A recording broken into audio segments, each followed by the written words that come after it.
Breaking news overnight. They're bracing for aftershocks after a powerful 7.0 earthquake rocked the Pacific resort city of Acapulco, killing at least one person.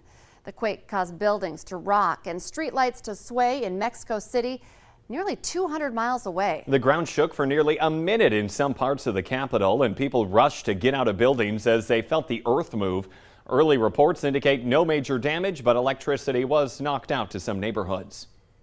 The West Fargo School Board is holding a special meeting tonight on the controversial topic of COVID protection measures. The public is invited to take part in the session that starts at 6 at the Lydell Education Center. West Fargo started the school year without a face mask requirement, but the district is recommending people who are not vaccinated to wear one. New this morning, one person was given a ticket for reckless driving after police say they ran a stop sign and smashed into a South Moorhead house with their car. It happened just before 7 last night at 405 Oakway near the high school. No one inside the house was hurt. No one in the vehicle was either. 41-year-old Bibi Mawai Kazi of Moorhead was cited for reckless driving.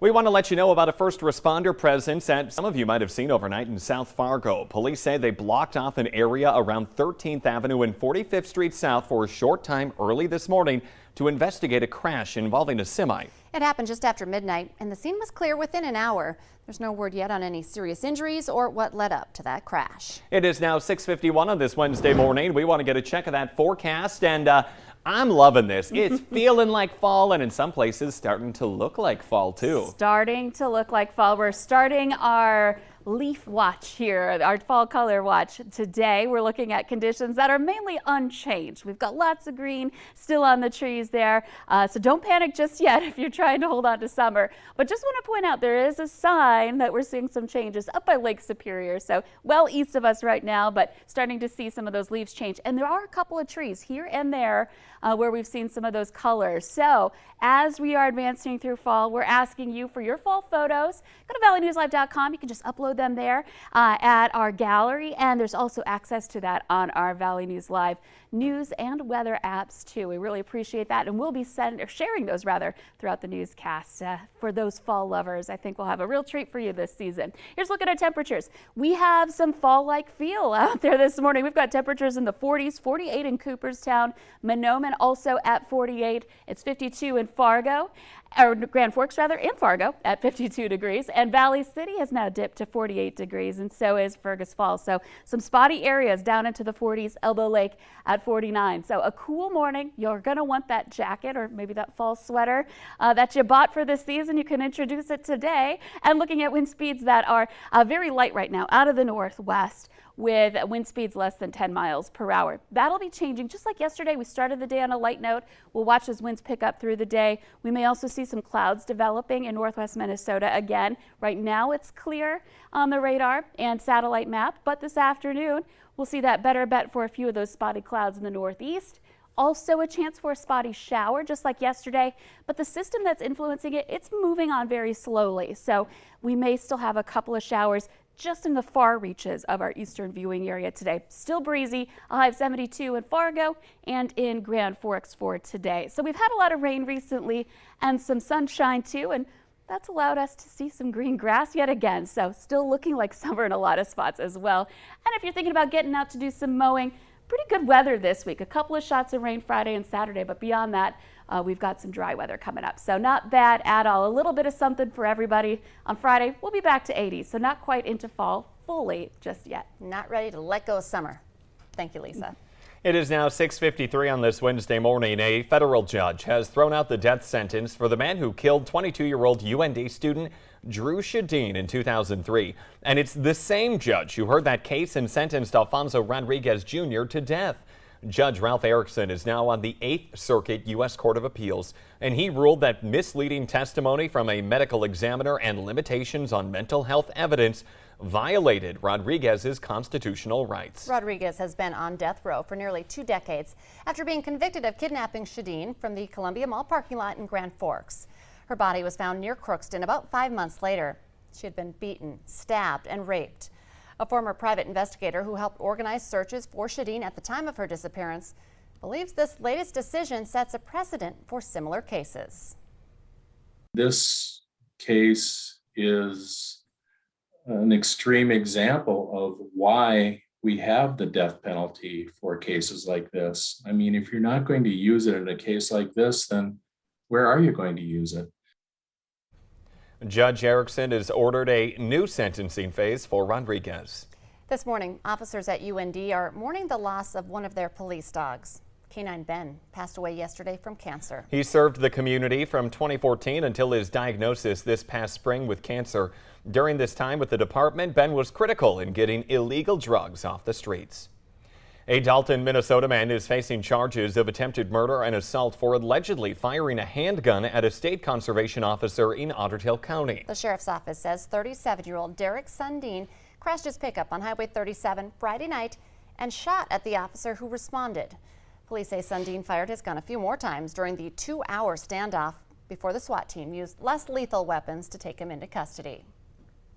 A 28-year-old Walker, Minnesota man is going to prison for 9 years for killing his 1-year-old niece by backing over her while driving drunk. Anthony Goose was convicted of criminal vehicular homicide yesterday. A neighbor's surveillance camera captured it all.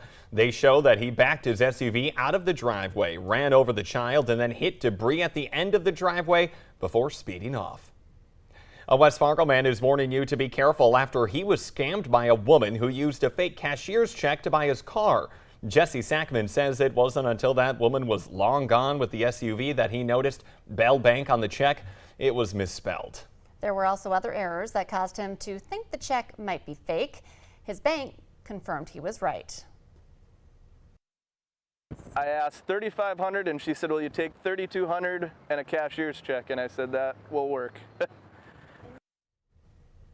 The suspect, Amy Murray, has been convicted of 3 felonies, including one forgery similar to what the West Fargo man says happened to him. In February, she was arrested for an unrelated warrant and convicted of assault and preventing arrest. It's something that you might have in your kitchen in case of an emergency, but do you know how to use it, and do you know if it still works or if it even has expired? The Valley Today's Brian Sherrod joins us live this morning. He's checking in with firefighters about a new free class that they're offering. Good morning, Brian. And good morning, Jordan and Lisa. That's exactly right. You know, just an hour ago, I didn't know how to use a fire extinguisher. So, of course, thank you, Dell, for being here with me this morning. You and Travis showing me how to use it. Very welcome. So for everyone else who wants to learn from the class coming up that they can schedule, how do we use this fire extinguisher? Well, they're very easy to use, and a good way to use it is remember the word pass. That means pull a safety pin on here, aim the nozzle at the base of the fire, and squeeze and sweep side to side. Perfect. So they're very easy to use. One thing to know is that all the directions are on the fire extinguisher here and tells you the operation. Of course, in a fire, you're not going to go and look at the directions. That's why you have an ABC type fire extinguisher. It puts out combustibles, anything that boils, and anything with an electrical current.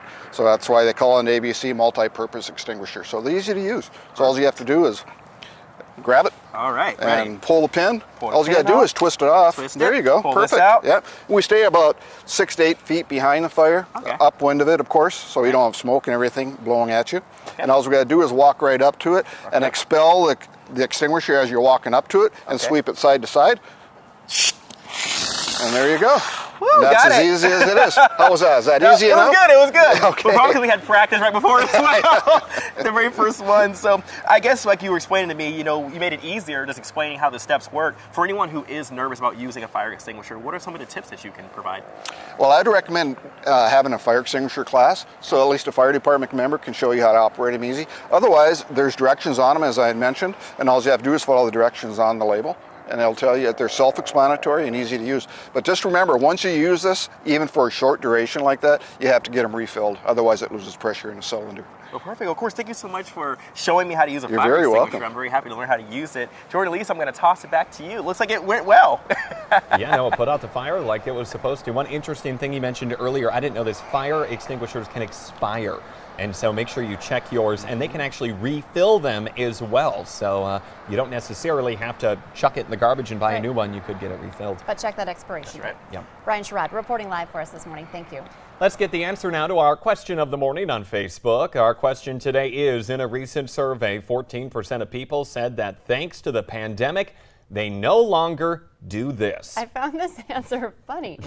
Wear deodorant. I thought something was different about you since you got your COVID shot. I think that's for people who don't leave their house, but who knows? I'm joking. Anyway, the Today Show at CBS this morning are just about to start. Remember the Valley today, though. It rolls on. We'll have more live up-to-the-minute news and weather for you on the Fargo CW. Have a good Wednesday.